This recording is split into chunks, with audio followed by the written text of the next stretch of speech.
നിങ്ങളുടെ സ്വന്തം അഭിലാഷ്. ഞാൻ ഇന്ന് നിങ്ങളുടെ മുന്നിലേക്ക് ഒരു ചെറിയ വീഡിയോയുമായി വന്നത്, കഴിഞ്ഞ ദിവസം ഞങ്ങളുടെ കുരുന്നുകുട്ടികളുമായി ബഹുമാനപ്പെട്ട ജില്ലാ കളക്ടറെ കാണാൻ പോയിരുന്നു. ആ യാത്രയിൽ എനിക്കുണ്ടായ ഒരു അനുഭവവും അതിലെ ആശങ്കയും പങ്കുവയ്ക്കാനാണ് ഞാൻ നിങ്ങളുടെ മുന്നിലേക്ക് വന്നത്.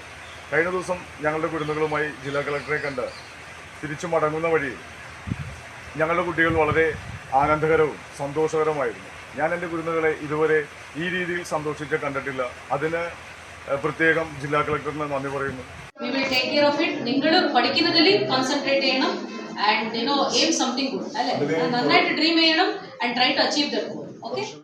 ബഹുമാനപ്പെട്ട ജില്ലാ കളക്ടറിൻ്റെ വാക്കുകൾ തന്നെയാണ് അവരെ അത്ര കോൺഫിഡൻറ്റിലേക്ക് എത്തിച്ചതും അവരെ ആ സന്തോഷത്തിലേക്ക് എത്തിച്ചതും എന്ന് എനിക്ക് ഉറപ്പുണ്ട്.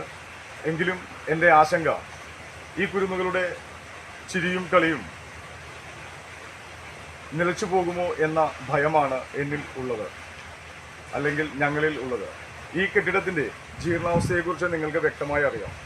ആ ജീർണാവസ്ഥയുടെ സ്ഥിതിയിൽ ഞങ്ങൾ ഓരോ ദിവസവും ഈ കെട്ടിടങ്ങളെ പൂർണ്ണമായി പരിശോധിക്കുകയും അതിനെ വിലയിരുത്തുകയും ചെയ്യുന്നതിനാൽ ഞങ്ങൾ പറയുന്നത്, അല്ലെങ്കിൽ ഞാൻ പറയുന്നത്, ഈ ശക്തമായ മഴ മുന്നോട്ട് പോവുകയാണെങ്കിൽ വരുന്ന 2 മാസക്കാലത്തിനുള്ളിൽ ഇവിടെ ഒരു വലിയ അപകടം നടക്കുകയും അതിലൂടെ ചിലപ്പോൾ ജീവൻ വരെ പൊലിഞ്ഞു എന്ന് വരാം. കാരണം ഞങ്ങളുടെ വാട്ടർ ടാങ്കുകളുടെ അടികളിൽ വന്നിരിക്കുന്ന വിള്ളലുകൾ ഇപ്പോൾ വലുതായിരിക്കുന്നു. കഴിഞ്ഞ ദിവസത്തേക്കാൾ വിള്ളലുകളുടെ വലിപ്പം കൂടിയിരിക്കുന്നു. അതുതന്നെയാണ് ഓരോ ദിവസവും ഞങ്ങളിത് സൂക്ഷ്മമായി പരിശോധിക്കുന്നതിനാൽ ഈ വിള്ളലിൻ്റെ ഇപ്പോഴത്തെ സ്ഥിതിയിലേക്ക് എത്തിയ സമയം കണക്കാക്കുമ്പോൾ ഏകദേശം 2 മാസങ്ങൾക്കുള്ളിൽ തന്നെ 60 ദിവസങ്ങൾക്കുള്ളിൽ തന്നെ ഇവിടെ ഒരു മഹാദുരന്തം ഉണ്ടാകും എന്നതാണ് ഞങ്ങൾക്ക് നിങ്ങളോട് പറയാനുള്ളത്. ദയവായി ഈ വിഷയം ബഹുമാനപ്പെട്ട മുഖ്യമന്ത്രിയുടെ ശ്രദ്ധയിലെത്തണം.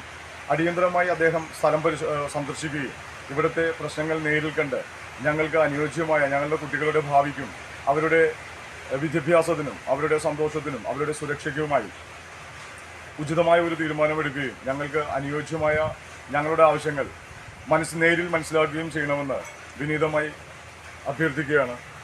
ഈ വീഡിയോ അദ്ദേഹത്തിൻ്റെ ശ്രദ്ധയിലേക്ക് എത്തുന്നതിന് എല്ലാവരും ഒന്ന് ഷെയർ ചെയ്യുകയും ലൈക്ക് ചെയ്യുകയും കമൻറ്റ് ചെയ്യുകയും ചെയ്ത് ഞങ്ങളെ നമ്മുടെ ഈ സമരത്തിൽ പങ്കാളികളാകണമെന്നും ഈ കുരുന്നുകളുടെ ജീവൻ സംരക്ഷിക്കുന്നതിൽ അതിലും പങ്കാളികളാകണമെന്ന് വിനീതമായി അഭ്യർത്ഥിക്കുന്നു.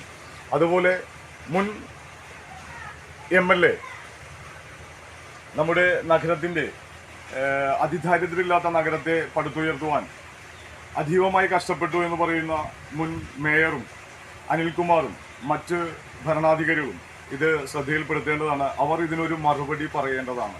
ഈ കുരുന്നുകളെയും ഈ ഇത്രയും വരുന്ന 420ഓളം വരുന്ന ജനതയും മരണത്തിലേക്ക് തള്ളിയിട്ടത് ഇവർ തന്നെയാണ്.